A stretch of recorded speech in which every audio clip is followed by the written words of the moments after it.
자, 이제 비교 방식 보겠습니다. 비교 방식이 내용이 가장 적습니다.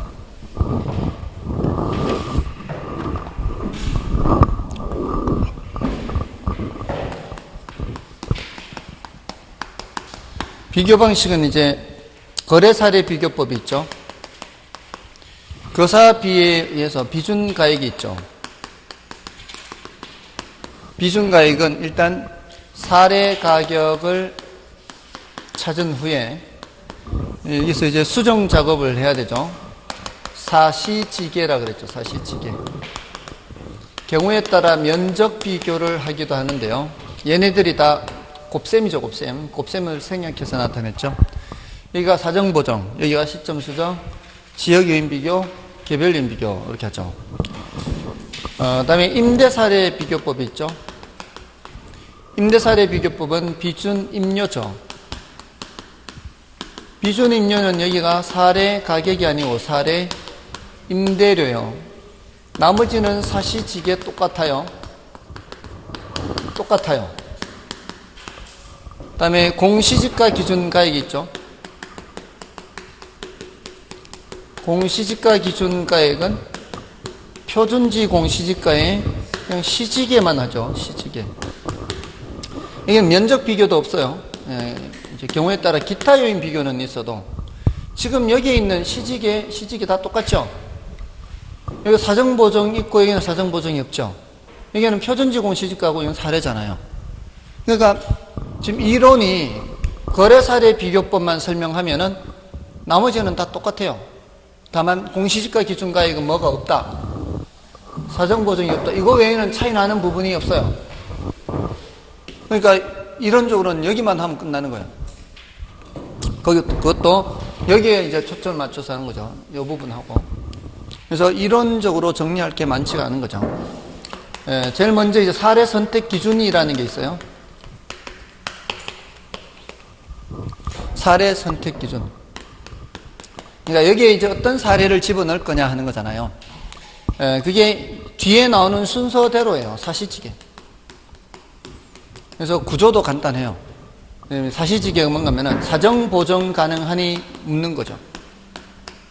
사례를 선택할 때 사정 보정 가능하니, 자, 이거는 사례가 특별한 사정이 있는 사례예요. 급하게 거래되는 바람에 싸게 거래됐대요. 근데 이제 얼마나 싸게 거래됐는지 알아야 될 거 아니에요. 그런 사정 보정을 할 수 있는 사례라 해야 되는 거죠. 요거는 사정이 개입되어 있는 사례만 살펴보면 되겠죠. 사례가 사정에 개입되어 있지 않은 사례라면은 굳이 이걸 따질 필요가 없는 거죠. 그 다음에 시점 수정 가능하니, 이렇게. 얘가 얼마 전에 거래되기는 했는데, 2억에 거래되긴 했는데, 언제 2억에 거래됐는지 확인이 안 돼. 그럼 시점 수정을 할 수가 없죠. 그러면 안 된다는 거예요. 이 시점이 확인이 돼야 된다는 거죠. 그리고 뭐를 포함하는 개념인가 하면은 시점이 확인되는 사례가 두 가지예요. 하나는 6개월 전, 하나는 1년 전. 그럼 가능한 한 언제 게 좋다? 가까운 6개월 내가 좋다. 이걸 의미하는 거죠. 시점의 유사성을 포함하는 거예요. 그 다음에 지역 요인 비교 가능하니, 이렇게.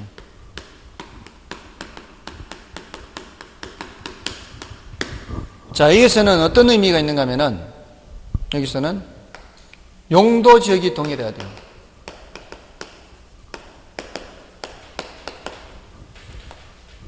지난번에 혹시 말씀드렸나요? 삼양라면 그 익산 공장이 자연녹지 지역에 있다고?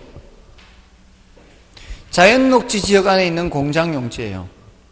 근데 그거를 평가하기 위해서 사례가 자연녹지 지역 안에 있는 공장이라야 되지, 공업지역 안에 있는 공장 용지면 안 된단 말이에요. 자연녹지 지역과 공업지역은 땅값이 차이가 많이 나죠. 자, 그러니까 그 용도 지역이 동일해야 지역이 비슷한 거예요. 용도 지역이 비슷해요, 일단. 특히 도시 지역은 더 심하죠. 특히 도시 지역은 당연히 용도 지역이 같아야 돼요. 당연히 용도 지역이 같아야 돼요, 도시 지역은. 그 다음에 이제 개별 요인 비교 가능하니, 요거 묻는 거예요.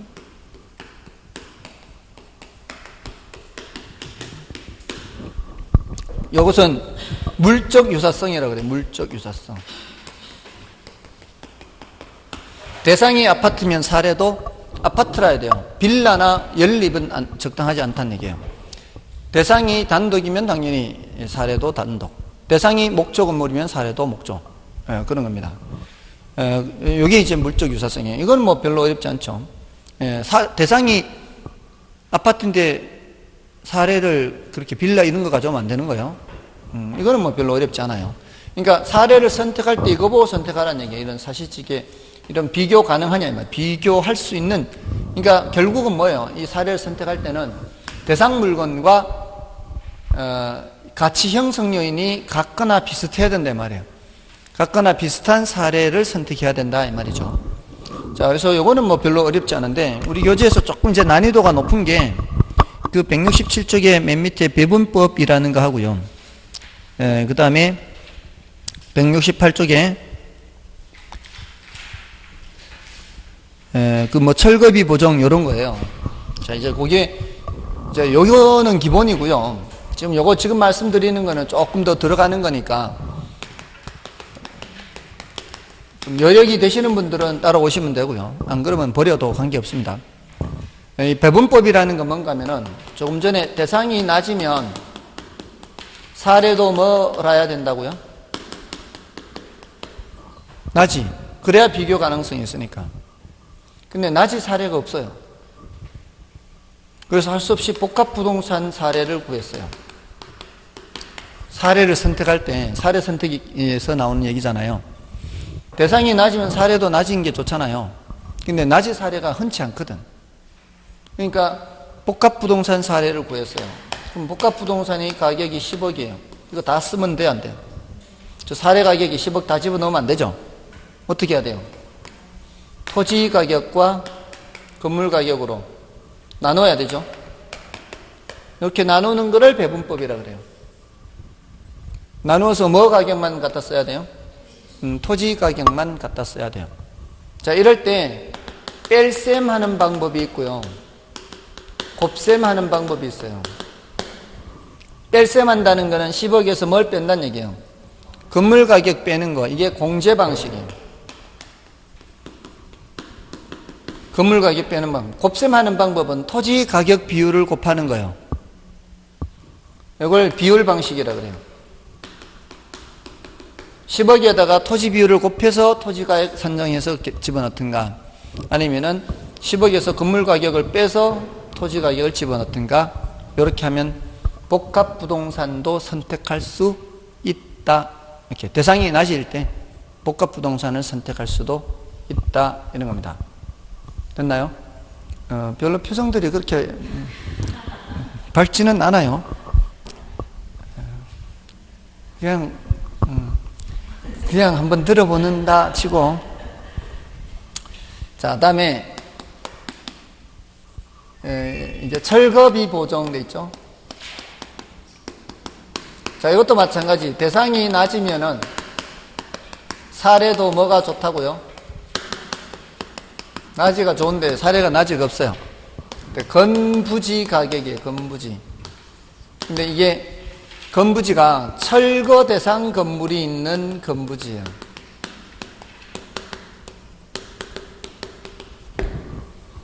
철거 대상 건물이 있는데 건부지가 1억에 거래됐어요. 근데 이거를 매수인이 철거하기로 했어요. 자, 우리는 낮이를 평가하기 위해서는 사례도 낮이 상태라야 비교할 수 있잖아요. 그러면은 아직 얘는 낮이 상태가 아니죠. 낮이 상태하고 낮이 상태를 비교해야 되는데 아직 낮이 상태가 아니니까 얘가 낮이 상태가 될 때까지 더 작업을 해야 되죠. 그러려면은 1억 가지고는 안 되죠. 매수인이 철거하기로 하면서 매수인이 1억 주고 샀으니까 매수인이 이 땅을 정상적으로 사용하려면은 이 지상의 건물을 철거해야 사용할 수 있잖아요. 그러면은 1억에다가 뭐를 더 해야 돼요? 철거비를 더 해야 되겠죠. 이렇게 하는 거를 철거비 보정이라 그래요.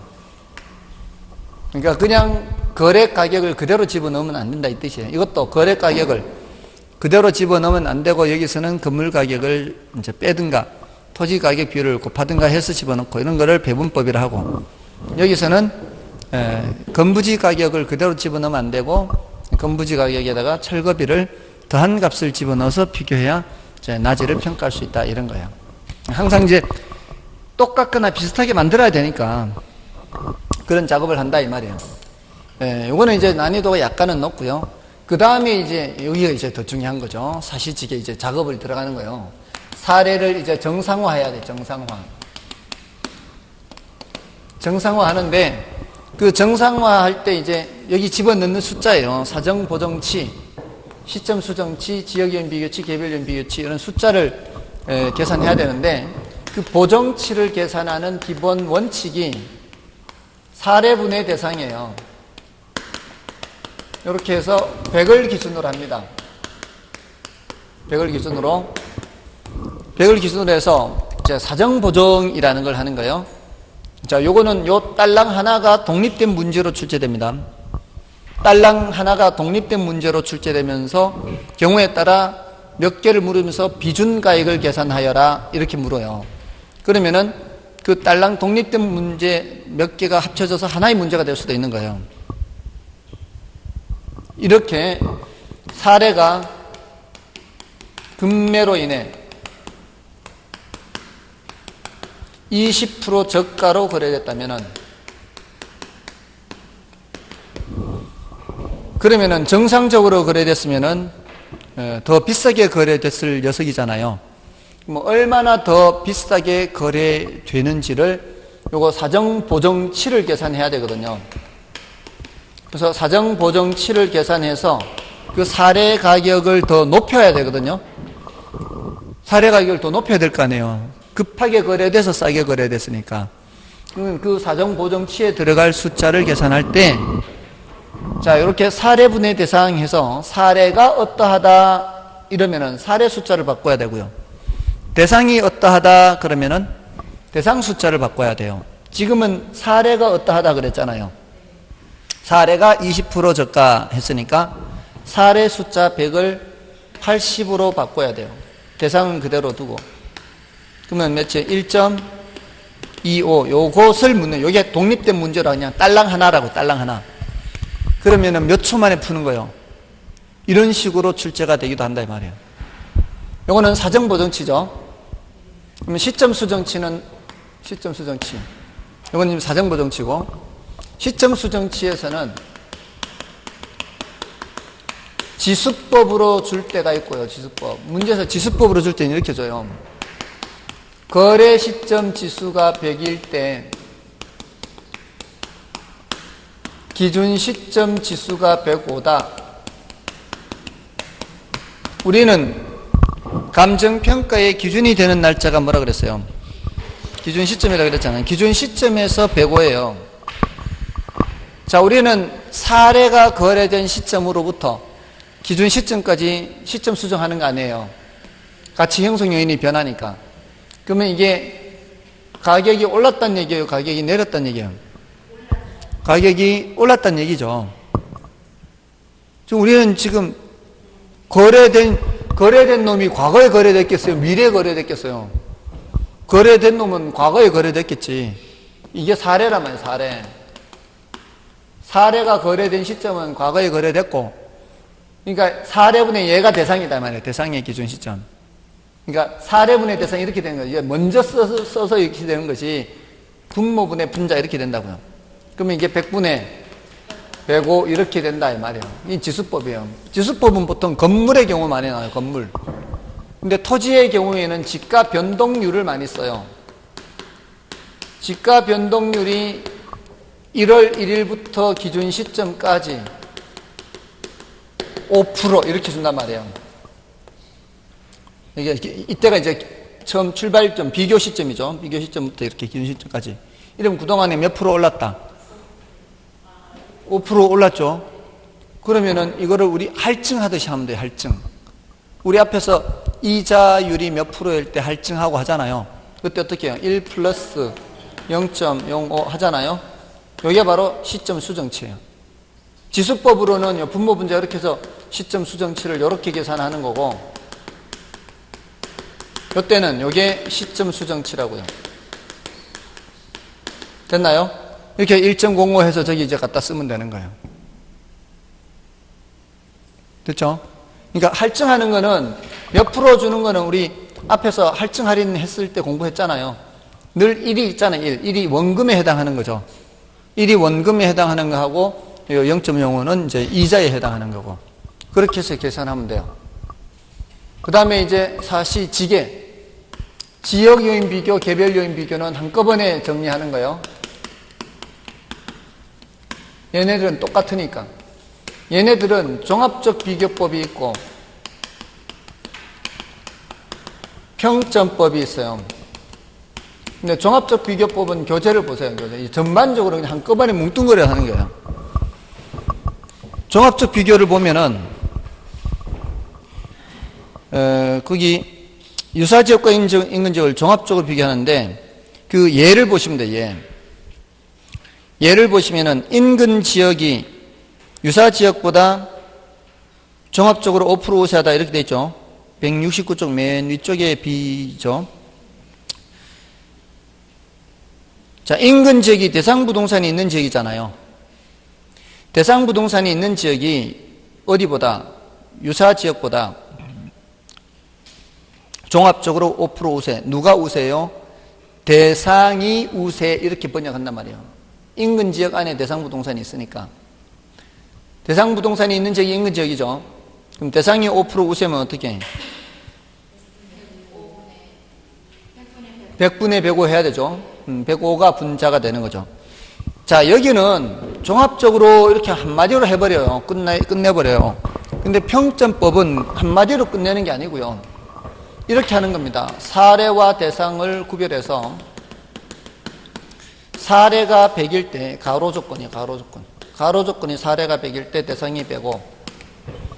접근 조건은 사례가 100일 때 얘가 100. 환경 조건은 얘가 100일 때 얘가 110. 행정 조건의 경우 얘가 100일 때 100. 획지 조건을 봤을 때 사례가 100일 때 얘가 95. 기타 조건을 봤을 때 얘가 100일 때 얘가 100. 자, 여러 개 항목으로 나누었죠. 여러 개 항목으로 나눈 거를 무슨 법? 평점법. 이렇게 얘기를 해요. 자, 그러면은 어떤 게 더 객관적이고 어떤 게 더 주관적이에요? 요거하고.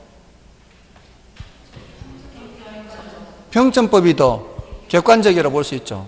이게 오차가 적거든요. 이렇게 하면 항목을 나누면은 서로 이렇게 오차를 좀 상쇄시켜 주는 부분이 있기 때문에 뭐하고 비슷한가 하면은 우리 투자론에서 포트폴리오를 구성하면은 전체적인 위험이 줄어진다 그러죠. 서로 이렇게 상쇄되는 부분 때문에 오차가 적어져요. 오차가. 근데 한꺼번에 뭉뚱그려서 한마디로 해버리면은 오차가 커질 수가 있어요. 그건 주관이 개입될 여지가 많은 거고, 이거는 주관이 개입될 여지가 적어지는 거예요. 이론적으로는 그래요. 근데 이걸 어떻게 해요? 진짜 100분의 105 하면은 사례분의 대상이니까 1.05. 이건 할 필요 없죠? 같은 건 할 필요 없고, 이거는 1.1. 이거는 할 필요 없죠? 이거는 0.95. 이거는 1 할 필요 없죠? 이렇게 곱하는 거예요. 이렇게 해서. 이거를 상승식이라 그래요. 상승식. 서로 곱한다 이 뜻이에요. 요게 또 딸랑 요게 하나의 문제예요. 그러니까 비중가액 산정할 필요 없이 평점법으로 산정한 개별 요인 비교치는 이렇게 물어요. 그냥 이렇게. 개별 요인 비교치는 이렇게 묻는다고요.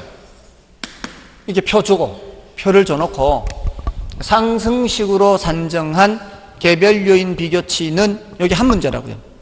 그러면 이제 배웠잖아요. 이렇게 차이가 나는 부분만 이렇게 해서 곱하기 해서 소수 셋째 자리까지 나타내라. 반올림 넷째 자리에서 반올림 해서 나타내라. 이런 식으로 출제가 되는 거예요. 이런 거 나오면 할만하죠. 딸랑 요것만 나오면. 그러니까 이런 문제도 나온단 말이에요. 딸랑 하나 사정보정치를 묻는 문제, 딸랑 하나 그냥 개별 요인 비교치를 묻는 문제. 이런 문제는 어렵지 않단 말이에요. 됐죠? 그리고 여기 이제 이론적으로 보면은 여기 획지가 들어가 있죠. 획지가 있잖아요. 획지가 들어가 있으면은 요거는 개별 요인을 비교하는 항목이다 이렇게 보시면 돼요. 획지가 빠져 있으면은 지역 요인을 비교하는 항목이다 이렇게 보시면 되고, 요약지의 맨 마지막에 지역 요인 비교의 항목과 개별 요인 비교의 항목의 차이가 바로 요 획지가 있고 없고의 차이다 말이에요. 아시겠죠? 획지는 그 땅이니까. 자, 그러면은 다 된 거예요. 그럼 이제 수익 방식으로 넘어갈 수 있는 거예요. 됐습니까? 자, 넘어가면 이제 계산 문제를 한번 보세요. 6번. 6번의 계산 문제를 보시면 오늘 문제, 다음 자료를 이용하여 대상 부동산의 비준 가격을 구하면 돼 있죠. 비준 가격을 구하면, 자, 그 세 줄로, 보기가 세 줄로 돼 있잖아요. 그걸 정리를 하면 되잖아요. 대상 부동산은 면적이 950제곱미터이며 사례 부동산보다 개별 요인이 5% 우세요. 누가? 대상이 몇 프로 우세? 5% 우세죠. 대상이 몇이에요? 몇 제곱미터? 그러니까 그런 걸 적으면 되는 거예요. 이제 정리를 하면 되죠. 대상이 950제곱미터이며 몇 프로 우세? 5% 우세. 그러면 100분의, 그렇죠. 100분의 105 하면 바로 1.05 하면 되죠. 1.05. 이게 개별 요인이 그렇단 말이에요. 그 다음에 사례는 몇 제곱미터고? 1000제곱미터이고 2억에 거래됐죠. 1년 전에. 이건 뭘 해야 되는 거예요? 시점 수정해야 되는 거예요. 그 두 번째 줄이에요. 그럼 세 번째 줄은 지가상승률 5% 요거밖에 없죠. 다른 조건은 똑같다 그랬으니까 다 끝난 거예요. 지가상승률이 5%면은 몇 점 몇? 이게 바로 시점 수정치죠. 시점 수정치가 몇? 1.05. 끝이에요. 자, 여기 개별 요인 여기 있고. 자, 다른 거는 똑같다고 했으니까요. 사정 보정 있어요, 없어요? 사정 보정 없잖아요. 지역 요인에 대한 언급도 없죠.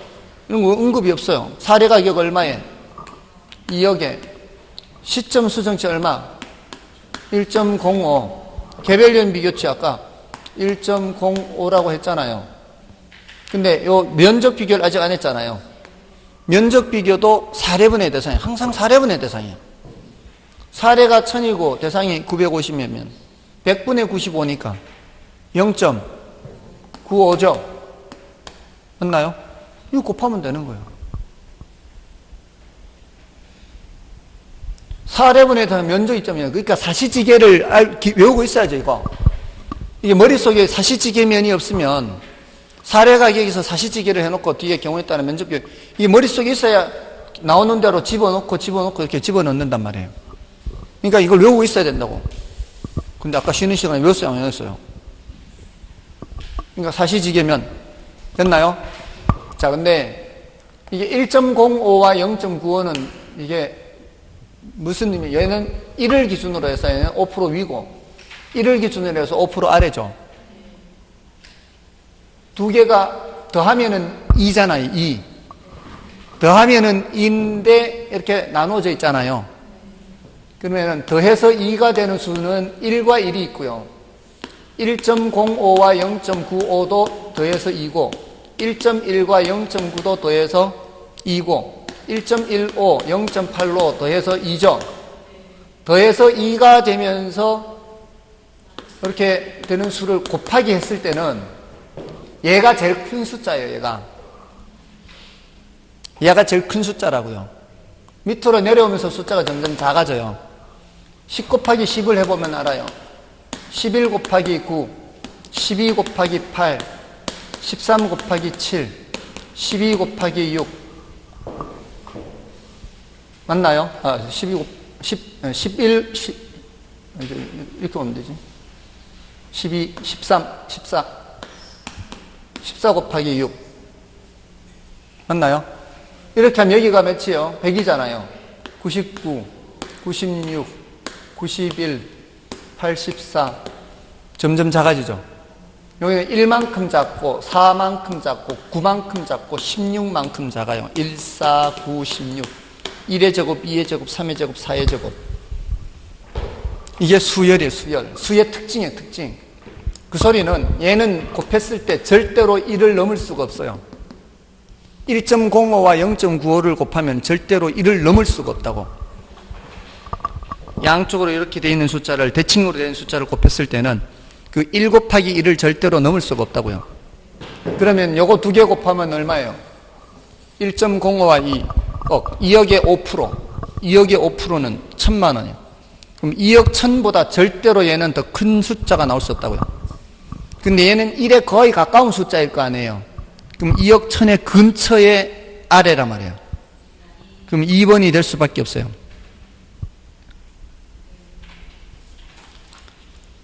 아시겠습니까? 그러니까 이런 숫자에 대한 것을 좀 받아들일 수 있는 분들은 받아들이시면은 풀이할 때 좀 도움이 될 수 있을 거예요.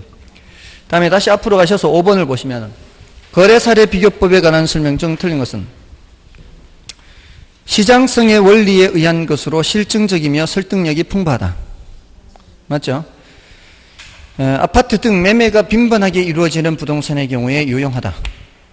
예, 그렇고요. 시점 수정은 거래 사례 자료의 거래 시점 가격을 현재 시점 가격으로 정상화하는 작업을 말한다. 현재 시점 이런 말씀 안 된다 그랬죠? 기준 시점 해야 된다 그랬죠? 기준 시점. 그다음에 사례 자료는 기준 시점이 가까울수록 유용하고요. 그다음에 부동산 시장이 불안전하거나 투기적 요인이 있는 경우에는 거래 사례의 신뢰성이 문제가 될 수가 있죠. 자, 이제 수익 방식이죠. 마지막 그 방식. 자, 이 수익 방식이 가장 어렵습니다. 그러면 이제 가장 어려우면 어떻게 하면 돼요? 패스하면 되지, 패스. 가장 강력한 무기 패스. 어렵다 싶으면 패스. 사실 살다 보니까 그렇게 해도 별 문제가 없더라고. 뭐 일일이 다 따지면서 살 필요 없이 그냥 어려우면 지나가고 그냥 뭐 그래봐야 뭐 이래도 한평생 저래도 한평생인데 뭐 그걸 굳이 그렇게까지 따져. 젊은 친구들은 그렇게 생각 안 할 수도 있어요. 아, 그렇게 생각해? 굉장히 지금까지 반응이 별로 무덤덤하더니 방금은 굉장히 반응이 격하게 반응하고 있어요. 자, 아무튼 자, 수익환원법이요. 수익환원법. 자, 여기서 이제 수익가액을 구하는 거죠. 순수이익 나누기 환원율이요. 자, 순수익은 별로 어려울 게 없어요. 앞에 우리 순영업소득 공부했잖아요. 순영업소득 그거예요, 그거. 그러니까 총수익에서 총비용 빼도 되고요. 총수익 빼기 총비용 이렇게 해도 되고, 순영업소득에서 가유순 이렇게 해서 계산을 해도 돼요. 이제 환원율에 대해서 이제 좀 알아둬야 돼요. 이게 환원율이 도대체 뭔 개념이냐. 이 환원율이라는 개념은 앞에 우리 투자론에서 했어요. 종합환원율. 그때 어림셈법에서 하지 않았나요? 종합환원율이 뭐예요? 이렇게 물으면 뭐라고 대답해야 돼요? 순영업소득 나누기 총투자액입니다. 이렇게 하라 그랬잖아요. 뜻을 물었을 때. 또 가물가물한가요? 진짜 밑빠진 독이 물붓기 맞죠? 자, 아무튼 뭐 기억나든 말든 간에 뭐 순영업소득 나누기 총투자액 이렇게 하는데 이게 어림셈법에서 수익률이었잖아요. 정확한 수익률이 아니라 그랬죠. 그게 왜 그런가 하면은 자, 예를 들어 볼게요. 내가 돈이 2억이 있는데 그 2억으로 자본시장에 투자하면은 5%를 벌 수 있대요. 2억으로 자본시장에서 5% 번다 이 소리는 1년에 1,000만 원 번다 이거거든요. 그 소리는 내 원금을 유지하면서 버는 거예요? 내 원금 까먹으면서 버는 거예요? 자본시장에서는 원금을 유지하면서 5%씩 버는 거죠. 그게 자본 수익률 5%이 뜻이거든요. 자본 수익률 5%의 의미는 내 원금을 유지하면서 5%의 수익을 낸다는 뜻이거든요. 근데 내가 이 2억을 자본시장에 투자하지 않고 1억짜리 토지를 사고 1억 들여서 건물을 지었어요. 근데 이 건물은 10년 쓸 수 있는 건물이에요. 10년 후면은 소멸되는 건물이에요. 자, 그래서 내가 이걸 임대업을 해요. 2억을 투자해가지고 2억을 자본시장에 투자해서 5% 수익을 낼 수도 있는데, 이걸 1억 들여 토지 사고 1억짜리 건물 세웠는데 이 건물은 10년이면 사라진다고요. 그 소리는 건물에 투입된 1억이 사라진다 이 소리예요. 이랬을 때도 내가 손에 매년 1,000만 원 잡으면 되냐 이 말이에요. 이러면은 손에 잡으면은 1,000만 원 잡으면은 원금 회수가 안 돼요. 건물에 들어간 원금 회수가 안 되잖아요. 그러면은 건물에 투자된 1억을 10년간 회수하려면 그것 값으로 따로 1,000만 원이 들어와야 되지 않나요? 그럼 총 얼마 들어와야 돼요? 총 2,000만 원 들어와야 될 거 아니에요. 수익 1,000만 원과 저거 회수 1,000만 원 해서 2,000만 원 들어와야 되지 않아요? 맞지 않아요? 근데 내가 투자한 돈이 얼마예요? 2억이죠. 2억에 대해서 내가 손에 잡는 돈 2,000만 원 이렇게 생각하는 거예요. 손에 잡는 돈이에요. 손에 잡는 돈. 그 비율이 몇 프로예요? 10%죠. 그거를 환원율이라 그래요. 투자한 돈에 대해서 내가 손에 잡는 돈의 비율이 바로 환원율이에요. 환원율.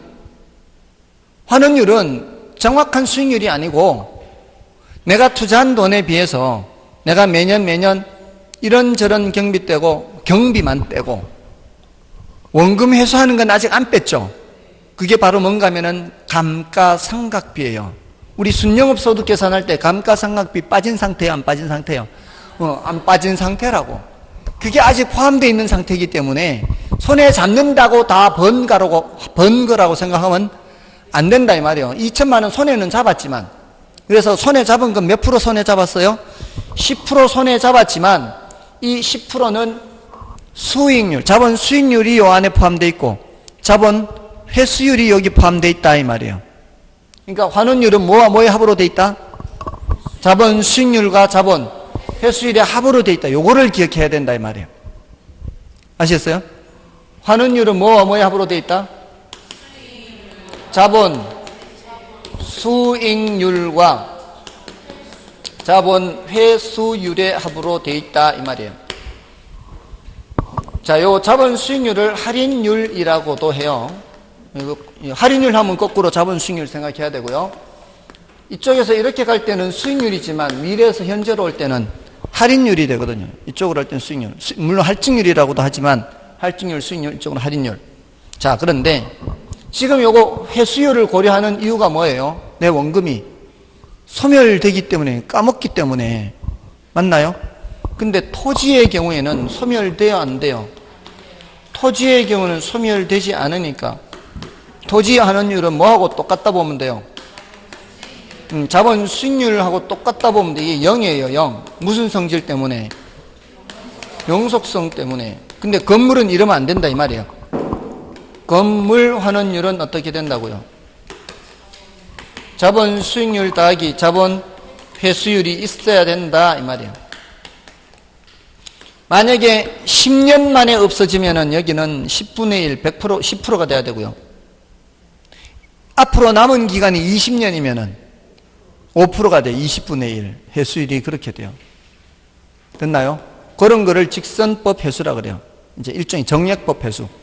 똑같은 퍼센트씩, 5%씩, 5%씩 20년. 또는 10%씩, 10%씩 10년. 이렇게. 자, 이게 이제 중요한 성질이에요. 환원율의 성질. 됐나요?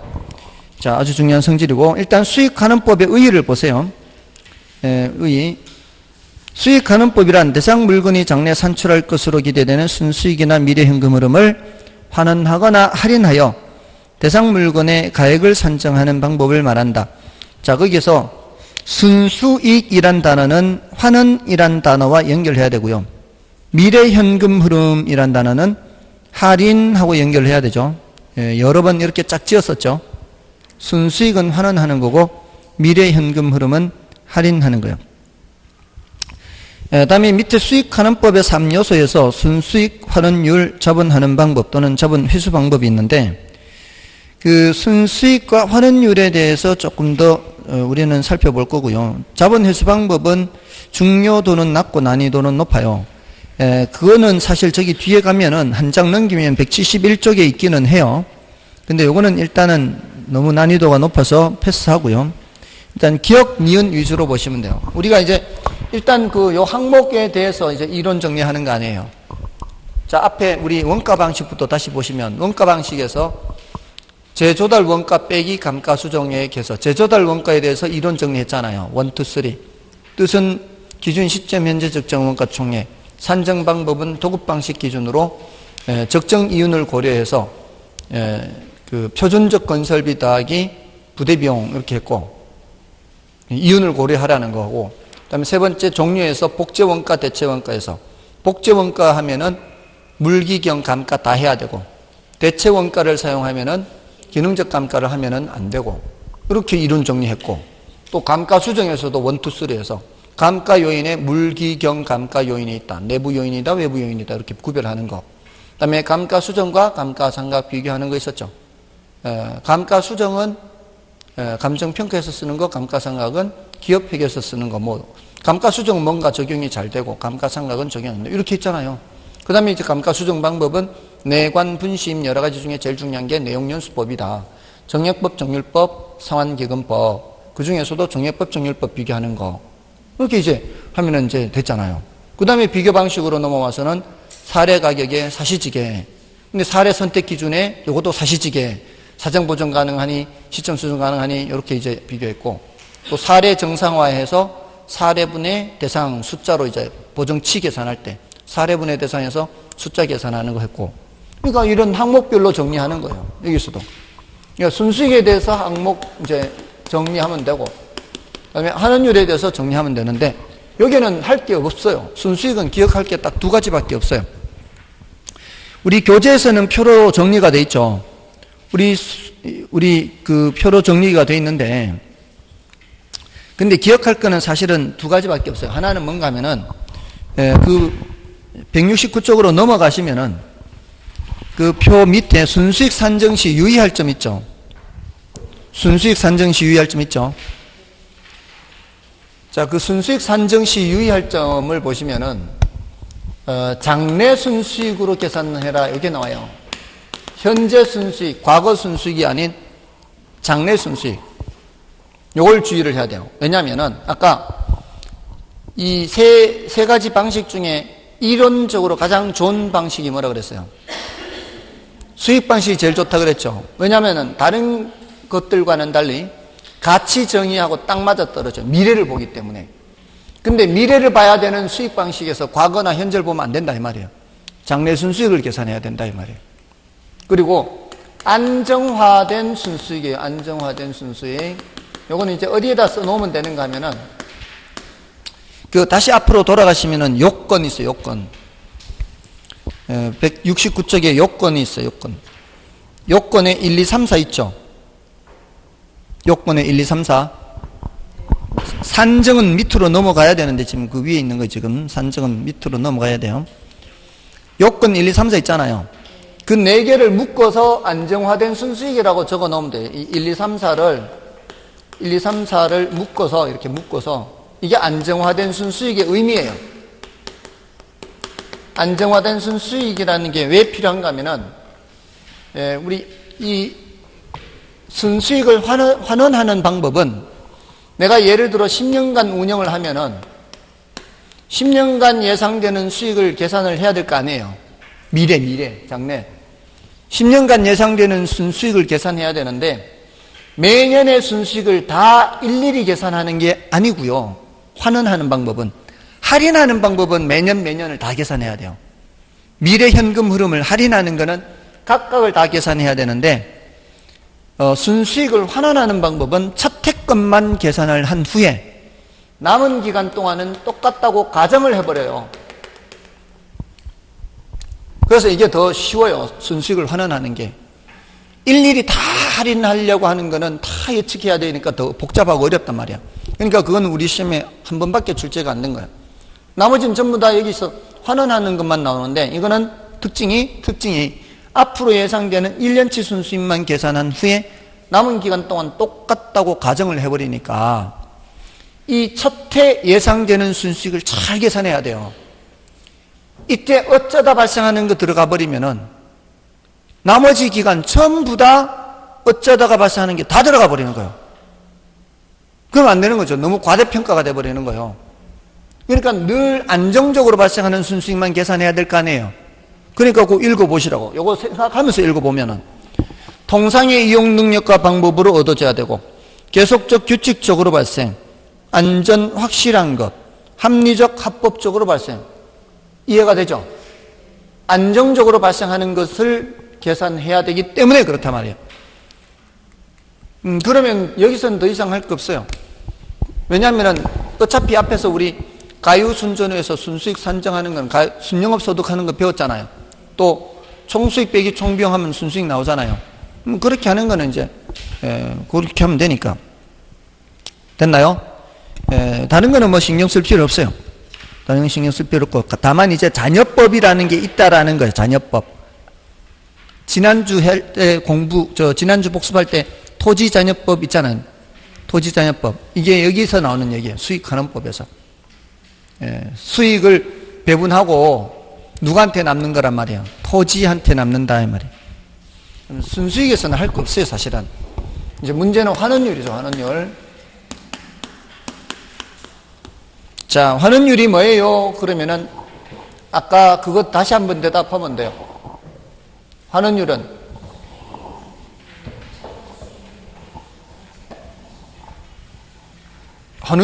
투자론에서 했던 그 대답하면 된다고요. 그거요, 그거. 순영업 소득 나누기 총투자. 환원율이 뭐예요? 하면은 종합이 생략되는 거예요. 종합 자본 환원율. 종합 생략할 수 있고, 자본 생략할 수 있고, 종합 자본 다 생략할 수 있고, 자본 환원율 해도 되고요. 종합 자본 환원율 해도 되고요. 종합 환원율 해도 되고, 그냥 환원율 해도 돼요. 그러니까 총 투자액분이 뭐란 말이에요? 순영업 소득이에요. 근데 이게 총 투자액이 부동산 가격하고 같단 말이에요. 부동산 가격하고 같으니까 부동산 가격분의 순수익 이렇게 해도 관계없는 거죠. 이게 자리 바꾼 거죠, 이거. 이 수익가액이 이제 부동산 가격이잖아요. 계산하게 되면 부동산 가격이 분모로 오고 환원율이 저리 가는 거죠. 환원율은 부동산 가격분의 순수익 이렇게 되는 거죠. 맞나요? 자리 바꾼 거예요. 이거 자리 바꾼 거라고, 이렇게 자리 바꾼 거라고. 알지 않아요. 이거 써드릴까? 자꾸 그게 왔다 갔다 하는 거. 자꾸 왔다 갔다 하기 불편하니까 써드릴까, 여기다가. 환원율분의, 이게 순수익. 자리 바꾼 거잖아요, 이게. 위에 거하고. 이 표현이 이제 투자론에 나온 표현이고, 가격이나 같다 그랬잖아요.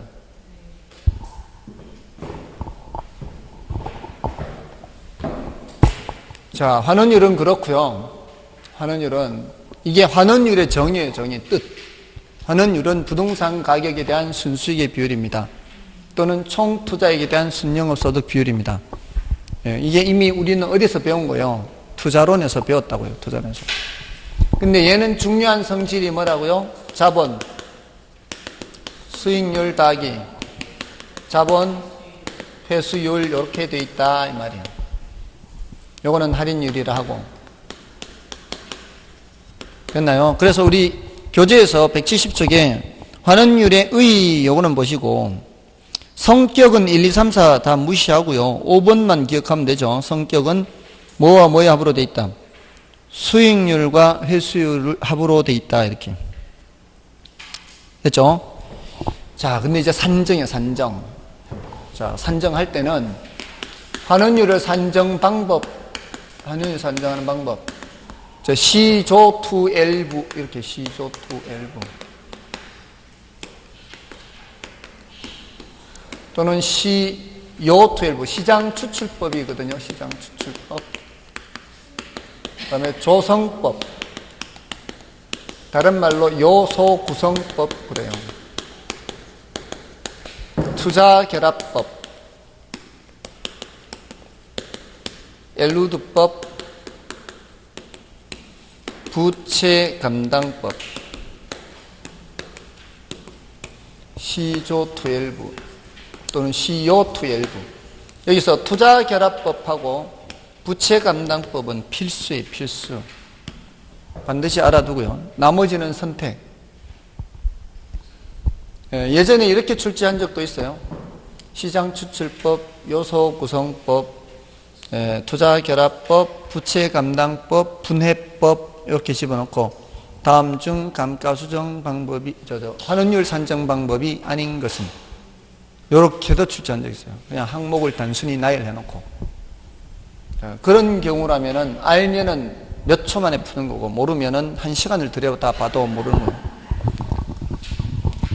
그러니까 굉장히 어떻게 보면 단순한 거죠. 단순한 건데 그렇게라도 하라면 이 세부적인 내용을 하기가 싫으면 제목이라도 알아놓으라고, 제목이라도.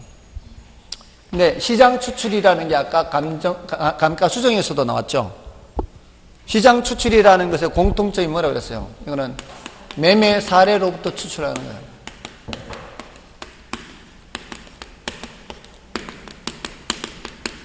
매매 사례로부터 추출한다. 조성법은 이건 주관이 개입될 여지가 많아서요. 잘 쓰지 않아요, 얘는. 중요도 좀 낮고요. 투자결합법은 중요하다 그랬죠. 얘는 물리적 투자결합법과 금융적 투자결합법이 있어요. 물리적으로 보면은 토지와 건물을 결합시키는 거고요. 결합시킬 때 금융적으로 결합시킨다는 것은 내 돈과 남의 돈을 결합시키는 거예요. 그러니까 물리적으로 결합시킨다 그러면은 토지 건물이 나와야 되고요. 금융적으로 결합시킨다 그러면 내 돈, 남의 돈 이렇게 나와야 돼요. 자, 여기는 토지 비율이 있고요. 토지 환원율을 곱해요. 아까 토지 환원율, 건물 환원율 했죠.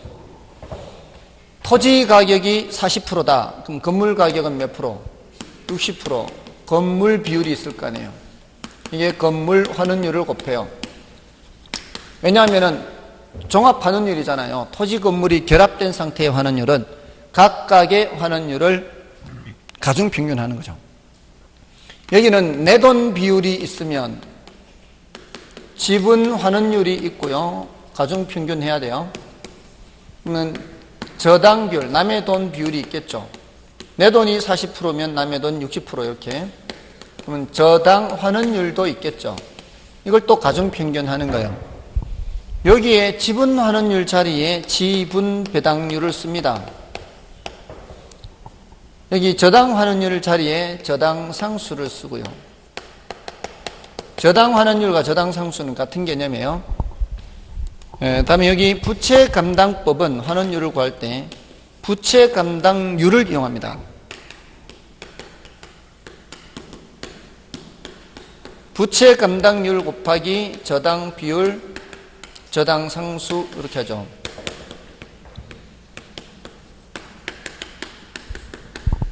그래서 여기는 토토건건,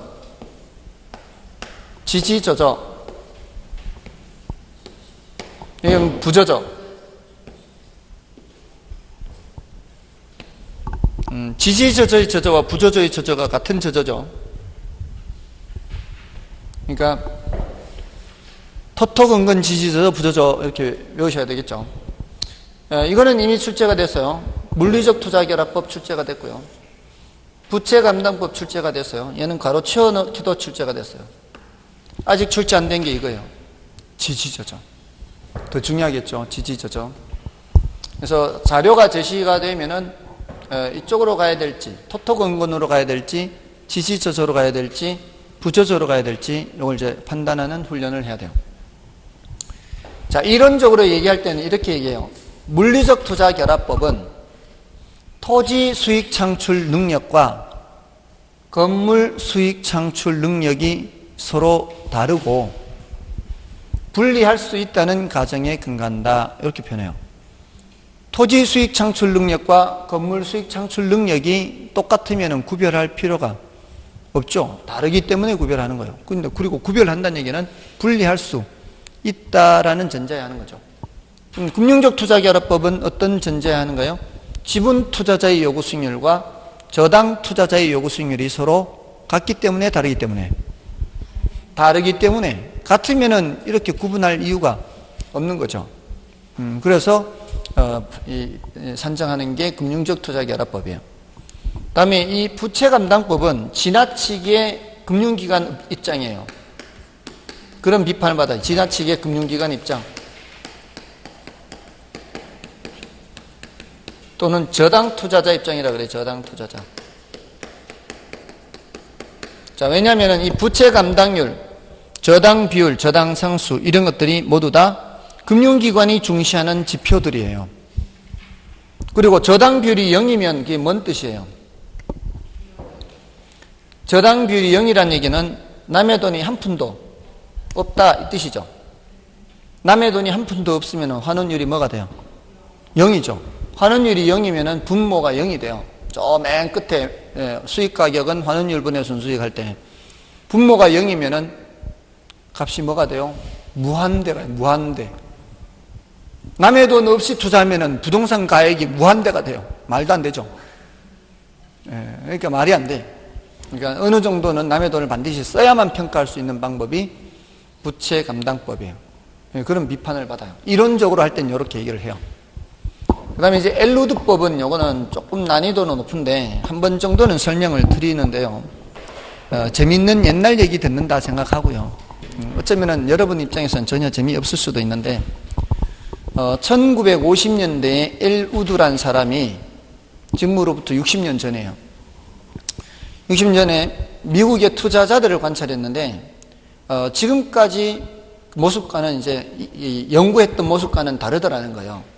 지금까지 연구할 때는 건물 같은 경우에 이 회수율을 고려하는 이유가 뭐예요?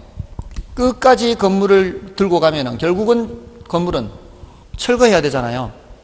건물에 투입된 돈은 결국은 소멸되거든요. 건물에 투입된 돈은 결국은 소멸이 돼요. 그러니까 건물에 투입되는 돈은 회수를 해야 되죠. 근데 엘루드가 1950년대 미국의 투자자들을 관찰했더니 그렇게 끝까지 가져가는 사람이 별로 없더라는 거예요. 한 5년 갖고 있다 팔거나 길어도 10년 이내에 갖고 있다 팔더라는 거예요.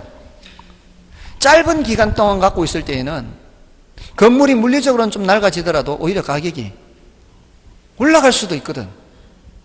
그렇잖아요. 여러분들 지금 집 사가지고 몇 년 지났으면 물리적으로는 낡아지고 있는데 가격은 오히려 올라가는 수 있잖아요. 자, 그런 것이 관찰되더라는 거죠. 이 사람은 가치가 꼭 이렇게 떨어지지 않는다. 이렇게 끝까지 가져가면 이제 결국은 건물에 투입된 건 없어지지만 짧은 기간 동안 가치가 오히려 올라갈 수 있더라. 그래서 가치 변화를 고렸어요, 이 사람은. 가치 변화를. 그 다음에 사람들이 전부 다 자기 돈으로 투자하는 사람 별로 없더라는 거예요. 남의 돈을 어느 정도는 빌려서 투자하더라는 거죠. 그러면 남의 돈을 빌려 투자하면 이 사람이 손에 잡는 돈이 순영업 소득이 아니에요. 부채 서비스를 갚아야 되니까 세전연금 수지가 이 사람한테 일단 남는 거라는 거죠. 물론 세후연금 수지도 있지만 그 세금 효과는 이 사람 안 따져요. 왜냐하면 법인이냐 개인이냐 어떤 사람이냐에 따라 이 세율이 다르기 때문에 이 건물을 법인이 사는 경우와 개인이 사는 경우가 이 부동산 가격이 달라지면 안 되잖아요. 그러니까 세금 효과를 고려하지 않아요. 그래서 이 사람은 세전현금 수지를 중시해요. 가치 변화 고려했죠. 남의 돈을 써서 투자를 하기 때문에 세전현금 수지를 중시해요. 거기에다가 한 가지가 더 있는데 세전현금 수지 계산할 때 부채 서비스를 빼죠. 순영업 소득에서 세전 내릴 때 부채 서비스 빼잖아요. 그때 이자만 빼요, 원금도 빼요? 원금도 빼죠. 자, 한 5년 또는 7년간 운영하는 기간 동안에 원금 갚은 만큼은 내가 번 거 아닌가요? 그 원금 갚은 만큼이 많이 쌓일수록 나는 많이 번 거죠. 자, 그러니까 이걸 뭐라고 하는가 하면 원금 상환분을 지분 형성분이라 그래요. 내 것이 된 것을 따지는 거예요. 요 세 가지가 환원 이율에 미치는 영향을 고려해서 공식을 만든 사람이에요. 그 공식은 여기 없어요. 여기 있으면 여러분들 정신건강에 해로워요. 근데 정말 대단한 사람이에요. 이거를 고려해서 정말 제가 이 책을 읽었을 때, 야, 정말 내가 먼저 태어나서 이렇게 했으면, 정말, 너무너무 이론이, 정말 훌륭해요. 그러니까, 그랬던 사람인데, 엘루도 굉장히 중요한 사람인데, 우리는 이제, 공인중개사 시험이니까 별로, 이렇게 높게, 이렇게, 비중이 높게 나오지는 않지만, 그 세 가지, 예전에 한번 출제는 된 적이 있어요. 그래서 171쪽에, 엘루드 참고 박스 있죠. 그 참고 박스의 B의 둘째 줄 보세요. B의 둘째 줄 보시면은 그 매 기간 동안에 세전현금 수지 있죠. 세전현금 수지. 그리고 보유기간 동안에 지분 형성분 있죠. 지분 형성분. 세전현금 수지, 지분 형성분, 그 다음에 보유기간 동안에 가치변화분 요 세 가지. 세전현금 수지, 지분 형성분, 가치변화분. 요 세 가지를 토대로 해서 구하는 거죠. 자, 됐고요. 밑에 반가로 4번은 이제 난이도가 높으니까 지나가시고요. 일단 그 172쪽에 가시면은 자본 회수율은 기간 말 재매도 가격과 기간 초 매수 가격과의 관계에서 다음의 세 가지 경우가 성립한다. 이런 말 있잖아요. 자, 그거는 뭘 얘기하는가 하면은, 자, 요거를 이제 이해를 하시면 돼요. 아까 이거, 여기 왜 플러스 자본 회수율이 있었죠? 이거는 뭘 가정하고 있어요? 끝까지 가져가는 거죠. 소멸되잖아요. 끝까지 가져가면 이게 건물이 사라지니까 내가 건물에 투입한 원금이 소멸되잖아요. 그러니까 내가 그걸 회수를 해야 되기 때문에 플러스 회수율이 있죠. 근데 조금 전에 엘루드처럼 혹시나 샀을 때 금액과 팔 때 금액이 같으면 그러면은 회수율을 고려할 필요가 있어요, 없어요? 고려할 필요가 없죠. 내 원금이 유지되니까. 내 원금이 유지되면 얘는 고려할 필요가 없어요. 맞나요? 이걸 고려하는 이유가 뭐 때문에요? 내 원금이 줄어들기 때문에. 아까 그랬잖아요. 1억 땅 사고 1억 건물 지었는데 10년 지나면 건물은 사라져버리면 땅밖에 안 남잖아요. 건물에 투입한 원금을 해소하기 위해서는 내가 매년 손에 잡는 돈이 수익에 해당하는 돈 말고도 회수에 해당하는 돈도 있어야 된다 그랬잖아요. 그래서 플러스 회수율이 되는 거예요. 플러스 회수율. 근데 살 때도 2억 들여서 토지 건물 샀는데 2억 들여서 토지 건물 팔 수 있다면 내 원금이 유지되잖아요. 그러면 회수율이 0이라고 0. 그때는 회수율을 고려할 필요가 없고 손에 잡는 돈이 다 뭐가 되는 거예요? 손에 잡는 돈이 다 버는 돈이에요. 그때는. 맞나요? 그때는 손에 잡는 돈이 다 버는 거예요. 팔아가지고 원금 회수가 되니까. 맞나요? 근데 반대로 가치가 올라갈 수도 있잖아요. 가치가 올라가면 회수율은 0보다 작아지게 되는 거예요. 방금 여기 0보다 크잖아 이게. 이 0보다 왜 플러스 회수를 한다 그랬어요? 내 자본이 소멸되기 때문에 내 원금이 소멸되잖아요. 원금이 소멸된다는 건 내 원래 살 때 가치보다 가치가 하락하기 때문이잖아요. 그 하락분을 메꿔주기 위해서 플러스 회수율이라고요. 가치가 하락하면 플러스 회수율이라고요. 이거 이해되셨죠? 맞잖아요. 내 원금이 줄어드니까 원금 줄어드는 걸 벌충하려고 이 플러스 회수율이 있어야 되잖아요. 이거 이해됐죠? 그러면 저쪽은 이해하려고 하지 말고 그냥 외우세요. 가치가 상승하면 회수율은 0보다 작다. 하나를 이해를 했으면 다 반대쪽은 반대 방향으로 외우면 된다고요. 가치가 하락하니까 회수율이 0보다 크다. 가치가 상승하면 회수율이 0보다 작다. 이거 이해하려면 어렵거든요. 이거는 이해하기가 쉬운데 반대쪽은 이해하기가 어려워요. 예전에 한 10년 전에 어떤 분이 이거는 이해가 되는데 가치가 올라갈 때 회수율이 0보다 작은 거는 이해가 안 된다 그래서 평소에 조금 잘하는 분 같아서 제가 설명을 했죠. 한 30분에 걸쳐서. 나갈 때 기존에 알던 것도 헷갈리면서 나갔어요. 그 다음부터는 절대로 내가 이해를 시켜드리지 않아요. 그러니까 그냥 외우라고. 정신건강에 해롭다고. 하나를 알면은 반대는 외우라고. 됐죠? 그럼 됐어요. 수익분석법은 뭐 뜻만 알고 있으면 돼요. 수익분석법은 뜻만 보세요. 아시겠죠? 아시겠죠? 수익분석법은 임대료 구하는 방법 뜻만 보시라고요. 자, 그 문제를 좀 풀고 좀 쉬겠습니다. 7번 문제 보세요. 요거 좀 쉬고 할까요? 시간이 많이 지나간 것 같은데 쉬고 하겠습니다.